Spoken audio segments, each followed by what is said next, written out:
Class 7th Pence. Okay, चलो जी, हम कर रहे थे पिछली बार पीरियोडिक टेबल। ठीक है, पीरियोडिक टेबल की हमने एटॉमिक रेडियस और आयनाइजेशन एंथैल्पी, ये दो चीजें की थी। ठीक है, एक बार हम क्विक रिवीजन में देख लेते हैं क्या क्या हमारे पास है इस चैप्टर में।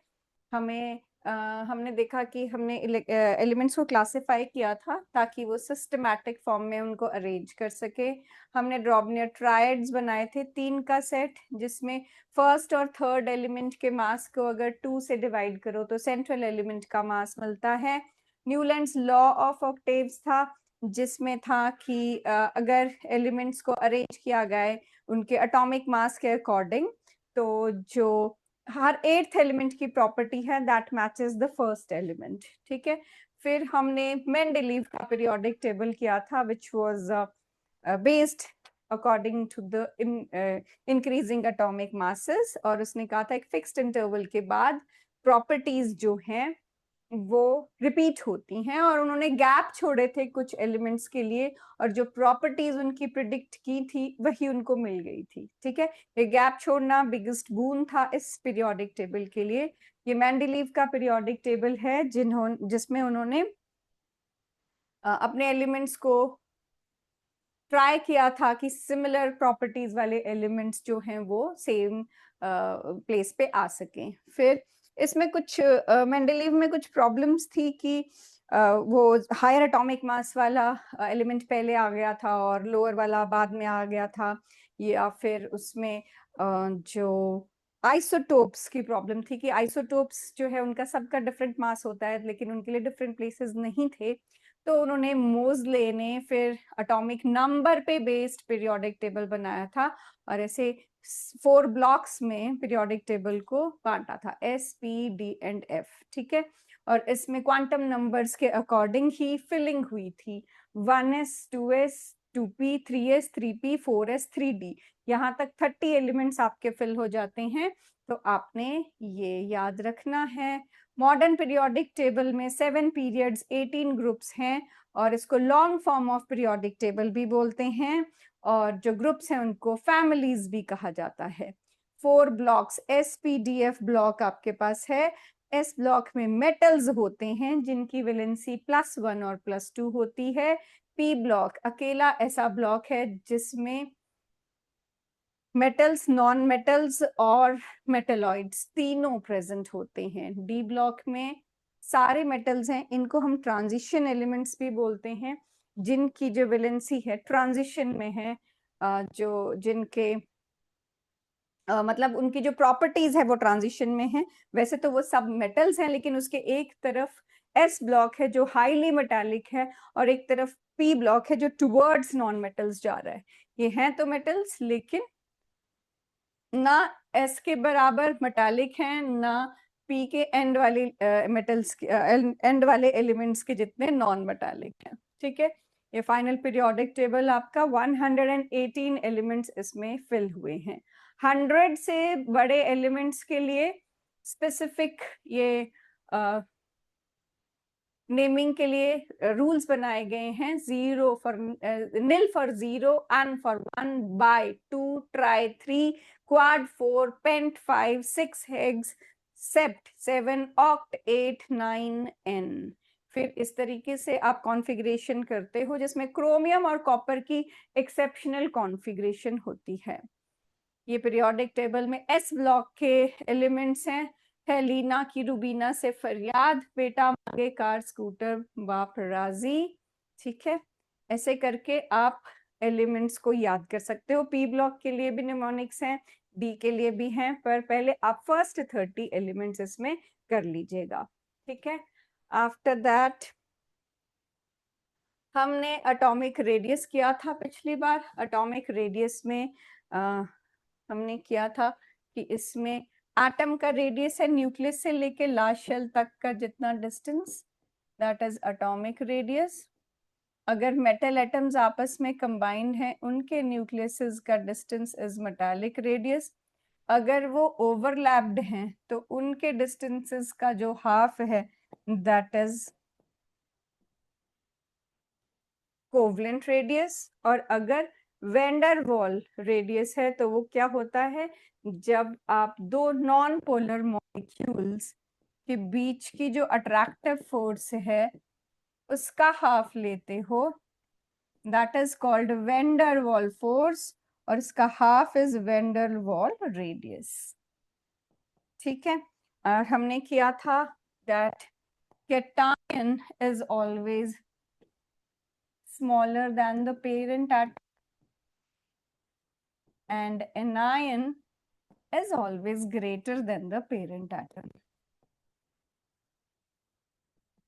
Friends में हमने किया था along the period size decreases क्योंकि पॉजिटिव चार्ज का मैग्नीट्यूड बढ़ता है जिसकी वजह से इफेक्टिव न्यूक्लियर चार्ज बढ़ता है और साइज छोटा हो जाता है, इलेक्ट्रॉन्स अपनी तरफ वो खींचता है, साइज छोटा हो जाता है। और डाउन द ग्रुप हमने किया था कि नंबर ऑफ शेल्स बढ़ती हैं, बिल्कुल एटॉमिक नंबर बढ़ता है तो न्यूक्लियर चार्ज भी बढ़ता है, लेकिन नंबर ऑफ शेल्स बढ़ने का जो मैग्नीट्यूड है वो ज्यादा हो जाता है, जिस वजह से down the group size increases and along the period size decreases.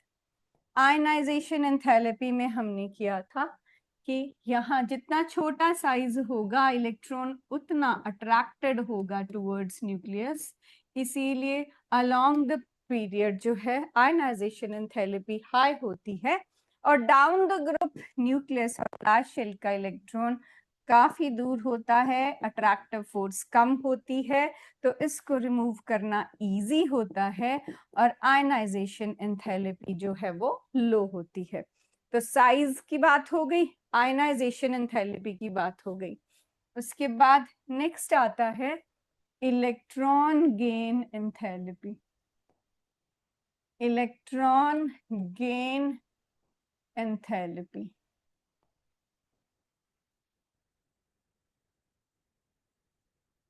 ठीक है। अब इलेक्ट्रॉन अगर गेन करना है, एक छोटा साइज का एटम है और एक बड़े साइज का एटम है, इलेक्ट्रॉन अगर गेन करना है किसी ने तो इसका न्यूक्लियस और ये डिस्टेंस कम है इसीलिए ये इजीली इलेक्ट्रॉन को गेन कर सकता है, लेकिन इसका ये डिस्टेंस ज्यादा होने की वजह से ये इसको इतना अट्रैक्ट नहीं कर पाता। तो एक्सपेक्टेड यही है, इसकी एक्सपेक्टेशन यही है कि जो स्मॉलर साइज्ड होगा, small sized atom can gain electron easily, ठीक है, इफेक्टिव न्यूक्लियर चार्ज की वजह से कि वो जल्दी गेन कर लेगा। मगर इसमें आती है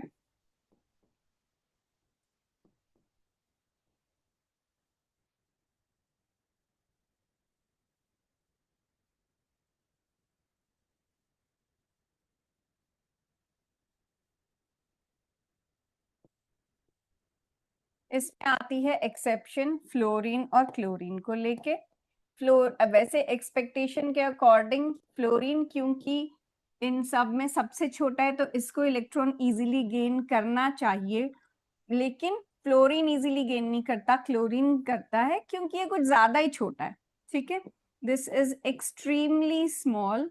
अब ज्यादा ही छोटा होने की वजह से क्या होता है, ये कहता है कि मैं इतनी सी जगह पे ऑलरेडी 9 इलेक्ट्रॉन्स पूरा अकोमोडेट कर रहा हूं, तो मैं एक और एक्स्ट्रा इलेक्ट्रॉन जो है वो नहीं ले सकता हूं, इंटर इलेक्ट्रॉनिक रिपल्शंस हो जाएंगी, इंटर इलेक्ट्रॉनिक रिपल्शंस हो जाएंगी, ठीक है।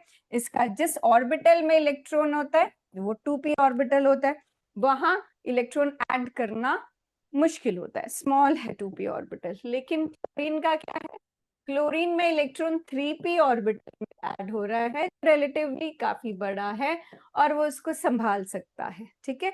तो ये एक्सेप्शन आ जाती है जिसमें क्वेश्चन आपको ऐसे मिलता है that electron gain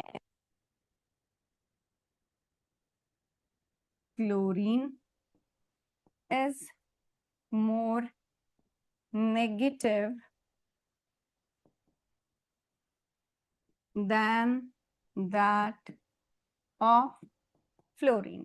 ठीक है, नेगेटिव का क्या मतलब, जैसे ये आपके पास क्लोरीन जो है वो 17 है एटॉमिक नंबर, तो 287 उसकी कॉन्फ़िगरेशन है।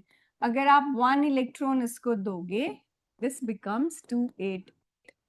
इससे क्या होगा, fully, उससे क्या होगा, once it is fully filled it is not it means it is stable। जो fully filled होता है it becomes stable। अगर कोई stable है इसका मतलब है उसके पास एनर्जी ज्यादा नहीं होती है। जो भी चीज केमिस्ट्री में आप कोई चीज अगर स्टेबिलिटी से बात करते हो तो जिसके पास स्टेबिलिटी है उसके पास कम एनर्जी होनी चाहिए। कहता है कि जब ज्यादा एनर्जी होती है किसी के पास तो वो उस एनर्जी को लेके वो जंप करता रहेगा, मूव करता रहेगा और वो अनस्टेबल होगा।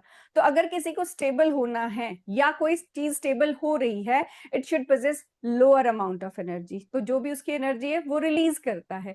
तो हम इसमें इसका जो एनर्जी रिलीज करने का सिंबल है डेल्टा एच, एंथैल्पी उसको बोलते हैं, एनर्जी ही हुई है। ठीक है, ये एनर्जी है ये, तो ये एनर्जी रिलीज करता है, तो डेल्टा एच का सिंबल इसको नेगेटिव होता है। आप एंथैल्पी पढ़ोगे थर्मोडायनेमिक्स में। फिलहाल आपको बस ये आयनाइजेशन एंथैल्पी वर्ड तो सुना, ये एंथैल्पी क्या है, एनर्जी ही है। ठीक है, तो डेल्टा एच उसका सिंबल होता है और साइन है नेगेटिव। नेगेटिव साइन तब होता है जब एनर्जी रिलीज हो।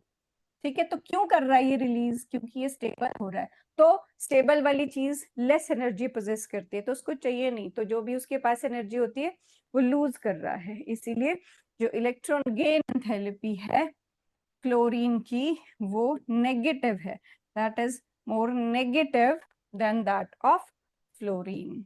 ठीक है, ओके अब ऐसे और भी कुछ केसेस हैं, जैसे ये बात करता है ऑक्सीजन की। ऑक्सीजन है एटॉमिक नंबर 8, कॉन्फ़िगरेशन है 2,6। अब इसको 2 इलेक्ट्रॉन्स चाहिए ताकि ये स्टेबल हो सके। तो 2 इलेक्ट्रॉन ये कैसे गेन करता है, O से बनता है O नेगेटिव। ठीक है, और फिर O नेगेटिव से बनता है O2 नेगेटिव।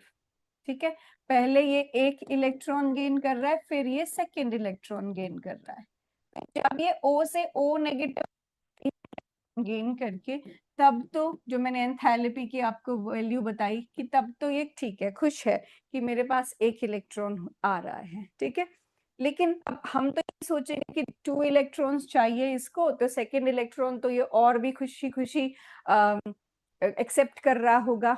लेकिन इसको भी सेम प्रॉब्लम आती है फ्लोरीन वाली, उसको करना है गेन क्योंकि उसकी कॉन्फ़िगरेशन पूरी हो जाएगी, मगर वो कहता कि मैं ऑलरेडी बहुत छोटी, एक्सट्रीमली स्मॉल साइज आ जाता है इसका भी, और इस छोटे साइज पे 8 प्रोटॉन्स बल पे इसने ऑलरेडी 9 इलेक्ट्रॉन्स को अकोमोडेट कर लिया है। ठीक है, लेकिन जब 10th इलेक्ट्रॉन की बात आती है वो बोलता है ये वाला मैं नहीं ले सकता क्योंकि मेरे पास ऑलरेडी थोड़ी सी जगह है, उसमें एक इलेक्ट्रॉन एक्स्ट्रा मैंने ले रखा है। ठीक है, उसकी भी रिपल्शन हो रही है। आप बोल रहे हो एक इलेक्ट्रॉन और ले लो, वो पॉसिबल नहीं है। इसको ये भी लालच दिया गया कि भाई तुम तो कंप्लीटली फिल हो जाओगे, वो कहता नहीं, मेरे को कंप्लीटली फिल मुझे पता है कि मैं हो जाऊंगा पर इसके लिए एनर्जी लगेगी। ठीक है, तो पहला रिएक्शन चाहे एक्सोथर्मिक था, ये second step is highly endothermic. इसमें बहुत एनर्जी चाहिए उस एक्स्ट्रा इलेक्ट्रॉन को जबरदस्ती ऑक्सीजन के पास रखने के लिए। ठीक है, क्यों, तो एक्सट्रीमली स्मॉल साइज हो गया और इंटर इलेक्ट्रॉनिक रिपल्शंस हो गई, जो कि फ्लोरीन की भी लिमिटेशंस थी। ठीक है, small size and inter electronic repulsions. ये जितने भी हैं ये क्वेश्चंस के फॉर्म में ही करवा रही हूं। ठीक है, इंटर इलेक्ट्रॉनिक रिपल्शंस। अच्छा, ये तो सिर्फ ऑक्सीजन का अपनी बात थी। अगर हम कंपेयर करें ऑक्सीजन एंड सल्फर को, oxygen is 8, sulphur is 16, this is 2,6, this is 2,8,6।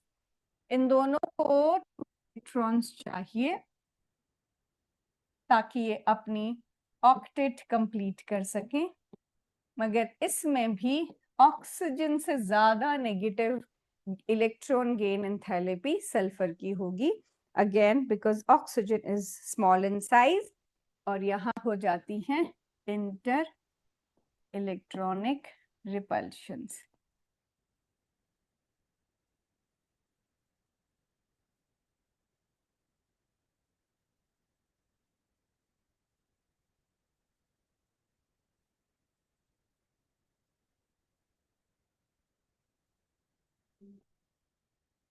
ठीक है, और ये इजीली गेन कर लेता है, तो हम कहते हैं इलेक्ट्रॉन गेन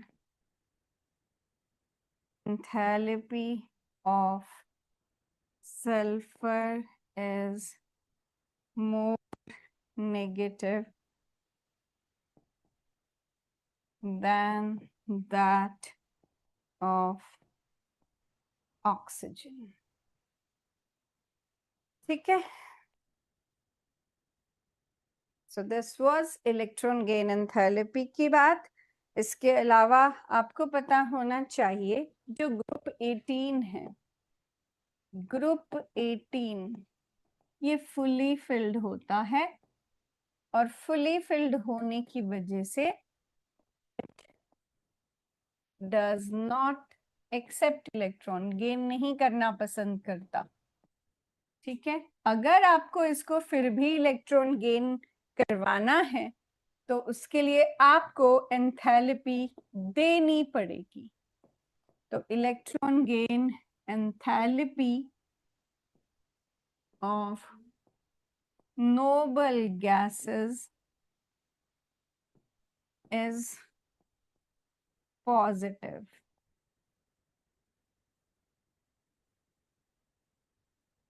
ठीक है,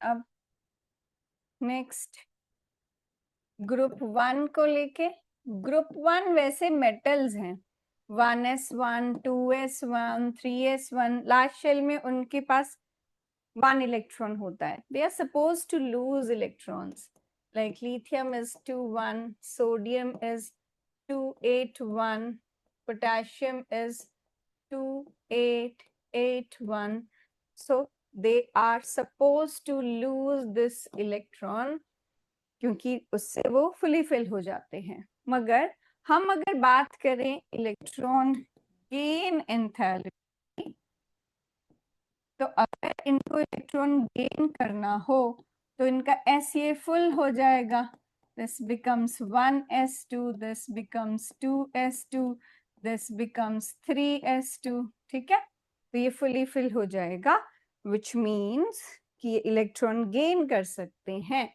तो इनकी भी इलेक्ट्रॉन गेन एंथैल्पी की वैल्यू नेगेटिव होती है। ठीक है, नॉट बिकॉज उनके शेल में कुछ प्रॉब्लम हो रहा है, वैसे उनको सब शेल उनकी फिल हो जाती है इसलिए। ठीक है, okay, this was about electron gain enthalpy. Next topic is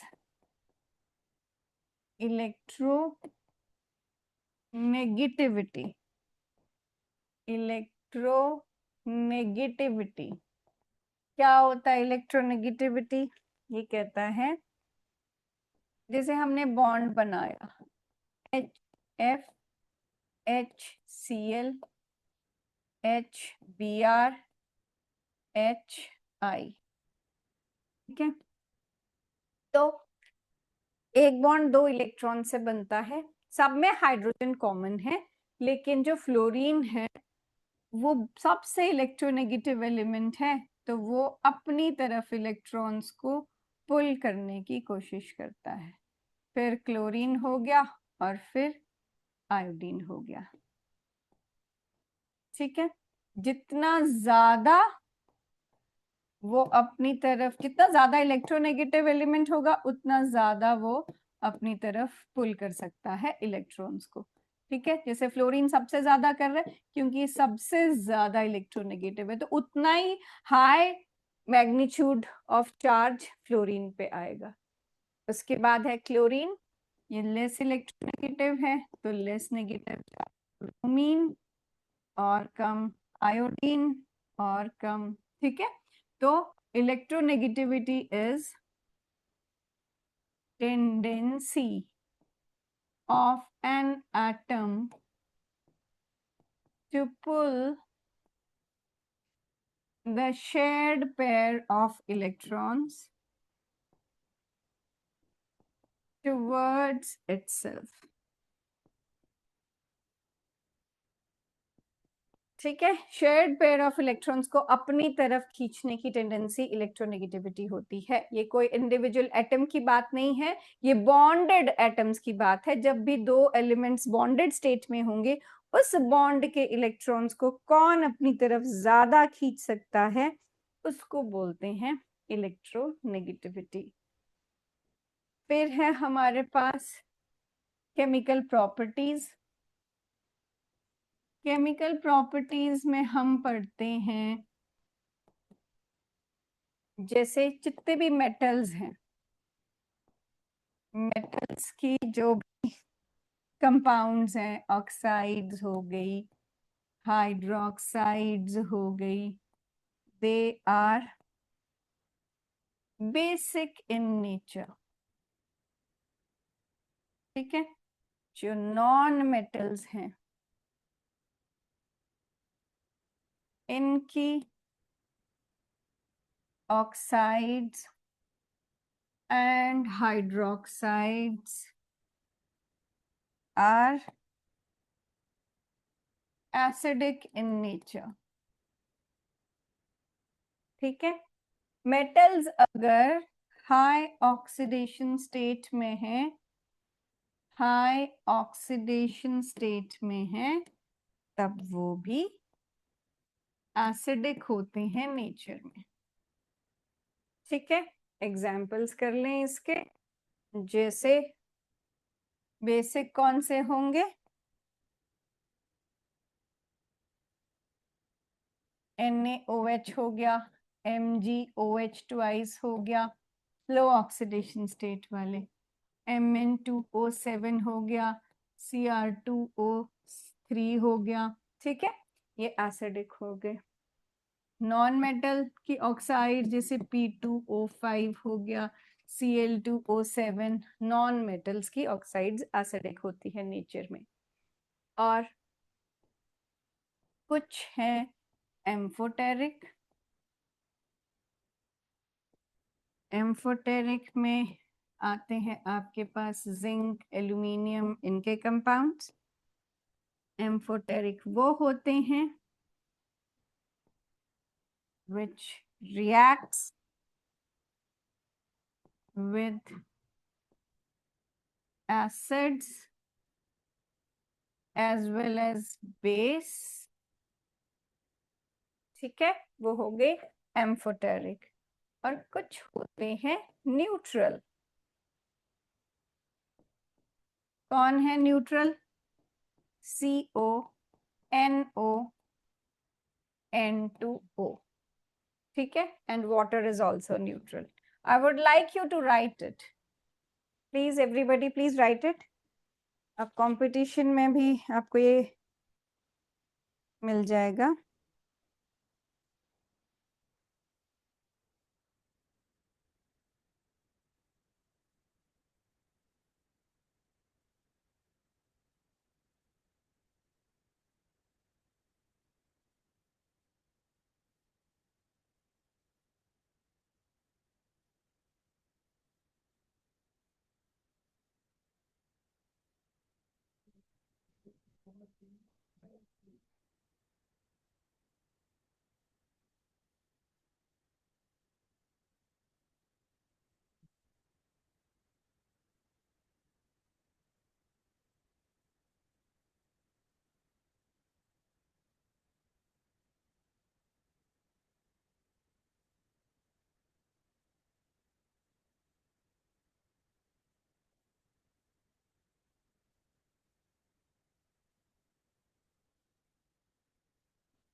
आपको असाइनमेंट मिली हुई है? Raise your hands if you got the assignment. Okay, then try doing the questions, फिर हम करते हैं डिस्कस.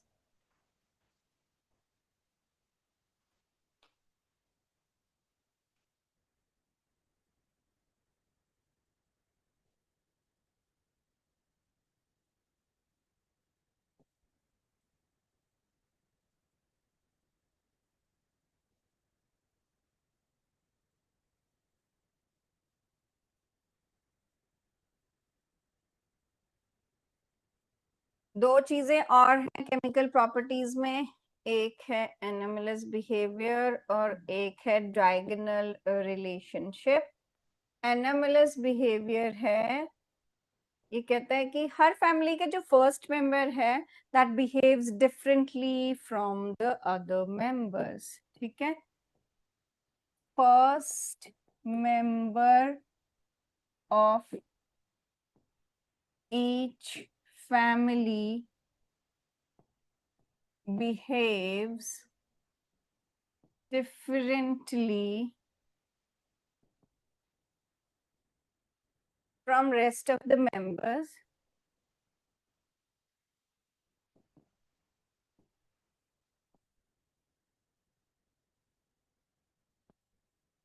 ठीक है.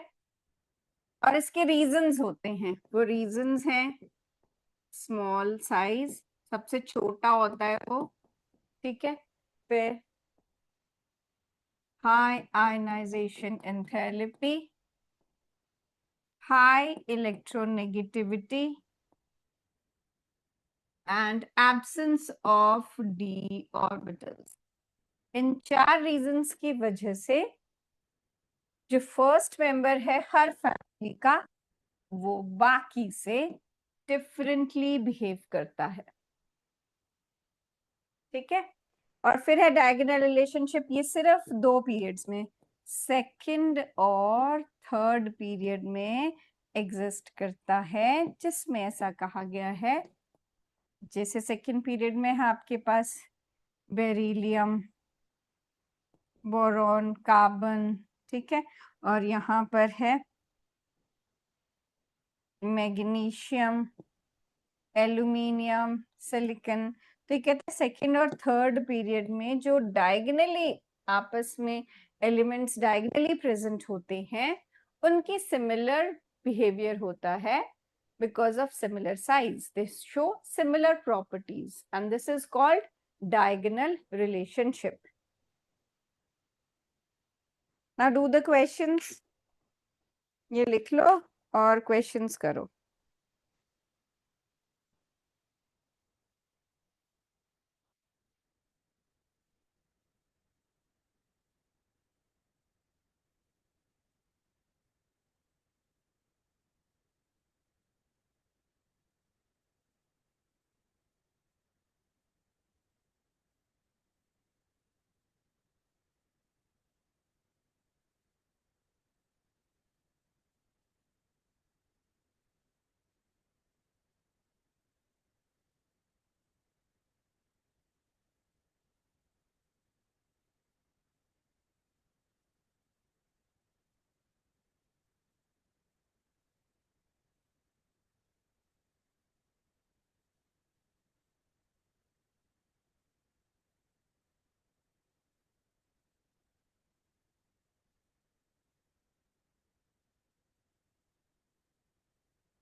Take out your assignments now. First question is, which of the following has the most negative electron gain enthalpy? हाँ जी, 11th non-medical. बताओ जरा, unmute your mic. Unmute your mic बेटे. 11th non-medical.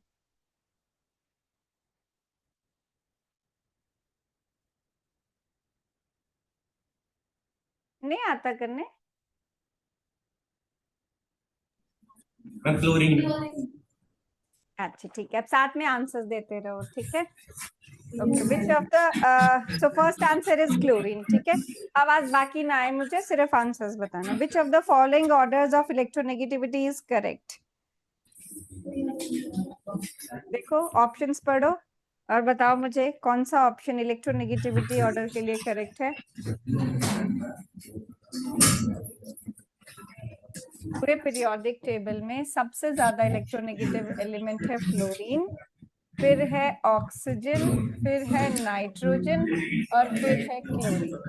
क्लोरीन का है 4, oxygen का है 3.5, nitrogen का है 3, क्लोरीन का भी 3 है, लेकिन नाइट्रोजन का साइज छोटा होता है और क्लोरीन का साइज बड़ा होता है. ठीक है, so what option does it make? C option. ठीक है, next, electron gain enthalpy generally become more negative across the period due to, पढ़ो जरा ऑप्शंस, बताओ क्यों होता है ज्यादा negative across the period electron gain enthalpy? Because of increase in effective nuclear charge. C option. ठीक है, fourth, electron gain enthalpy becomes less negative while moving down the halogen group mainly because of, देखो जरा ध्यान से पढ़ो question को, try करो कौन सा इसमें ऑप्शन सही है. ये कह रहा है इलेक्ट्रॉन गेन एंथैल्पी नीचे जाते हुए लेस नेगेटिव हो जाती है, मतलब ऊपर वाले एलिमेंट की मोर नेगेटिव है. हमने किया भी, लेकिन एक एक्सेप्शन भी है इसमें.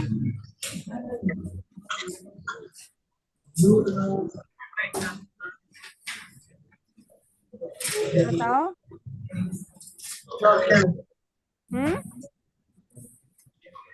D option. D option. B. B option, increase in shielding effect. अच्छा चलो ये बता दो फिर, कौन अच्छा शील्डिंग इफेक्ट शो करता है और कौन पुअर शील्डिंग इफेक्ट शो करता है? कौन से orbitals they show good shielding effect? S and P. ठीक है, and which orbital show poor shielding effect? D and F. ठीक है, चलो next is, which element has positive electron gain enthalpy? बताओ जरा, किसकी है positive electron gain enthalpy?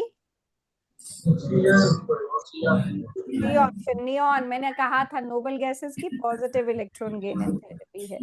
Next is, the second electron gain enthalpy is always second positive. ठीक है, second electron gain करना इंटर इलेक्ट्रॉनिक रिपल्शंस को ओवरकम करना पड़ता है। Which statement is correct regarding electron gain enthalpy? जो हमने स्टेटमेंट लिखी थी कि chlorine has more negative value than fluorine. Okay. 8th question. Which element has highest electronegativity? 8th question. It's fluorine. ठीक है, बहुत आवाज आ रही है बेटे, आपके आंसर की आवाज आई सिर्फ। 9th question. Which species has highest tendency to gain electrons? हाँ जी, 9th question का आंसर बोलो। C, chlorine. 10th is which property generally increases from left to right across the period? देखो कौन सी प्रॉपर्टी बढ़ती है? Very good. चलो अभी दूसरा सेक्शन आपका मैं म्यूट करूं। सेकंड सेक्शन मेडिकल वाला, अनम्यूट योर माइक। जी ठीक है, चलो अब आप बोलेंगे। 11th question. Electronegativity generally increases across the period due to C option, increase in effective nuclear charge. 12th, which element has lowest electronegativity? कौन सबसे ज्यादा मेटालिक है इसमें? लिथियम। जो सबसे ज्यादा मेटालिक है सबसे कम इलेक्ट्रोनेगेटिव होगा। Which of the following shows maximum electronegativity difference? देखो, जिसमें पॉजिटिव बहुत पॉजिटिव होगा और नेगेटिव उतना ही नेगेटिव होगा। मोस्ट इलेक्ट्रो पॉजिटिव और मोस्ट इलेक्ट्रो नेगेटिव वाला ढूंढो सेट ऐसा।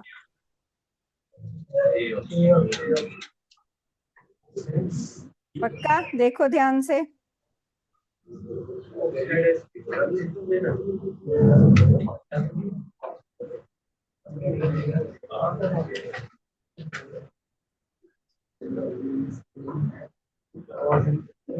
बोलो।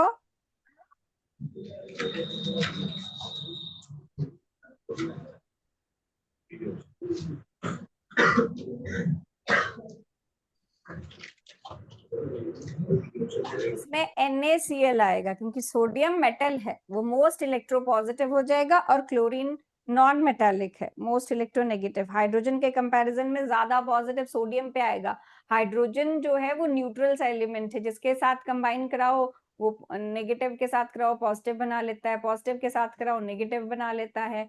ठीक है, फ्री रेडिकल भी बना लेता है, वो जिसके साथ अटैच्ड है उसके अकॉर्डिंग अपने आप को एडजस्ट कर लेता है, लेकिन सोडियम इज ऑलवेज पॉजिटिव। ठीक है, group 1 never changes its oxidation state, हमेशा 1 पॉजिटिव रहेगा। 14th, correct order of electronegativity is A option. Okay, A option.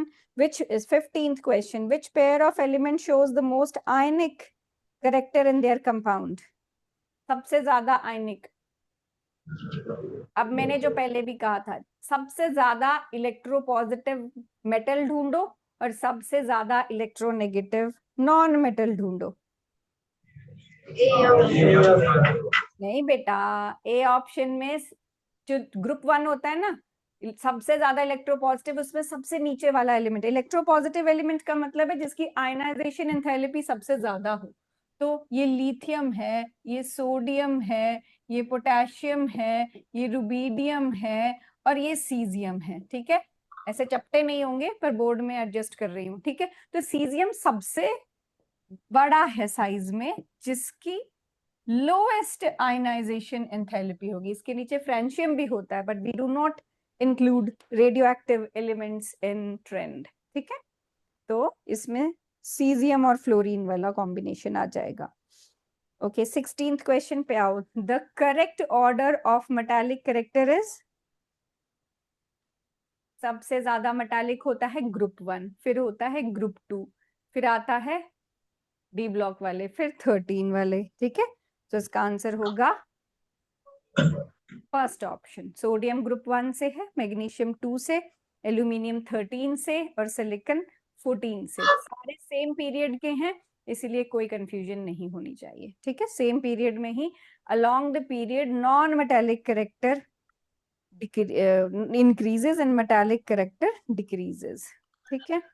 Next, the decreasing order of reactivity of alkali metals. हाँ जी, कौन है सबसे ज्यादा reactive alkali metals में?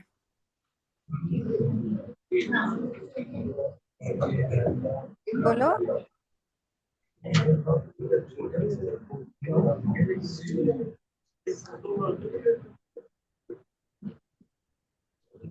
बोलो बेटा।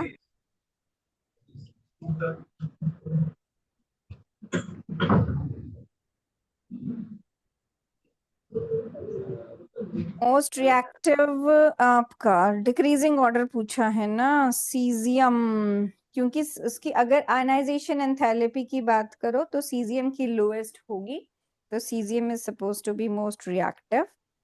वैसे ई नॉट वैल्यू जो रिडक्शन पोटेंशियल है उसके टर्म्स में, अच्छा आपने नहीं पढ़ा अभी, तो फिर वो लिथियम होगा, ठीक है। अदरवाइज सीजियम आयनाइजेशन एंथैल्पी के according it is caesium. Which of the following oxides is most acidic? जितना ज्यादा ऑक्सीडेशन स्टेट होता है किसी ऑक्साइड में एलिमेंट का, उतना ज्यादा वो एसिडिक होता है। तो इसमें Cl2O7 होगा, बिकॉज उसमें क्लोरीन पे +7 चार्ज होता है। जितना ज्यादा चार्ज हो उतना ज्यादा क्या बोलते हैं, एसिडिक वो होता है, ठीक है। हाँ जी, ये नेक्स्ट इंपॉर्टेंट क्वेश्चन है 19th, ये आगे भी आपको काफी यूज होगा। आप मुझे बता सकते हैं among the following the strongest reducing agent is, कौन है स्ट्रॉन्गेस्ट रिड्यूसिंग एजेंट? बोलो। इट इज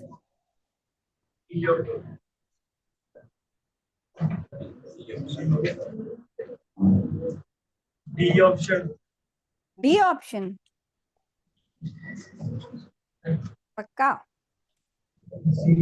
कौन होता है रिड्यूसिंग एजेंट, कौन होता है?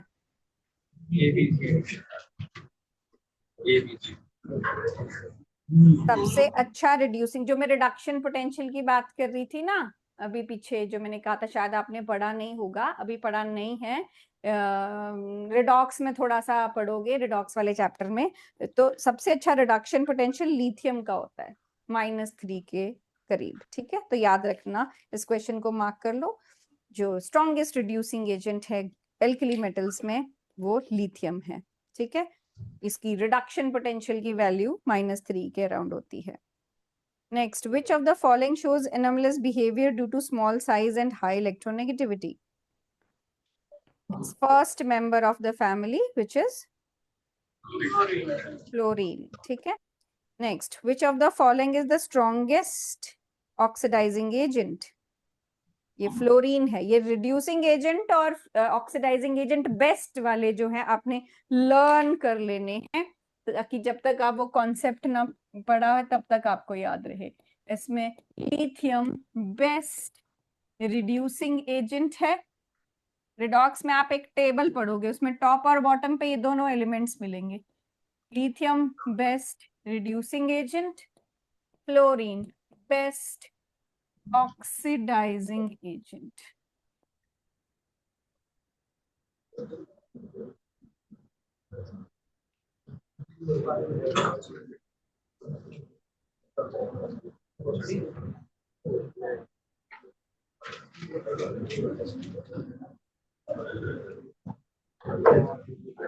ओके, तो रिड्यूसिंग एजेंट हो गया, oxidizing agent. Which of the following shows highest reducing character? इसमें भी रिड्यूसिंग कैरेक्टर यही हुआ, reducing agent which is lithium. The correct order of electron gain enthalpy, अब इसमें एक्सेप्शन आती है। इलेक्ट्रॉन गेन एंथैल्पी क्लोरीन की ज्यादा है फ्लोरीन से, सल्फर की ज्यादा है ऑक्सीजन से। So this gives you answer B. Among the following, the correct order of acidic nature is this. This trend is due to जितना ज्यादा नॉन मेटालिक उतना ज्यादा एसिडिक, ठीक है। तो this is due to decreasing metallic character. जितना कम metallic means उतना ज्यादा नॉन मेटालिक। ठीक है, चलो ये अब बाकी क्वेश्चंस करना। अब कोई डाउट है इसमें से जो भी आज हमने किया, तो पहले वो पूछो, बोलो। Any doubt related to any concept, ये तो याद करना ही है। इसमें से कुछ भी आपको पूछना है तो बताओ।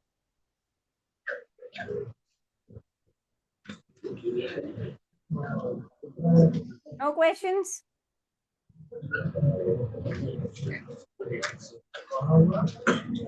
हम्म,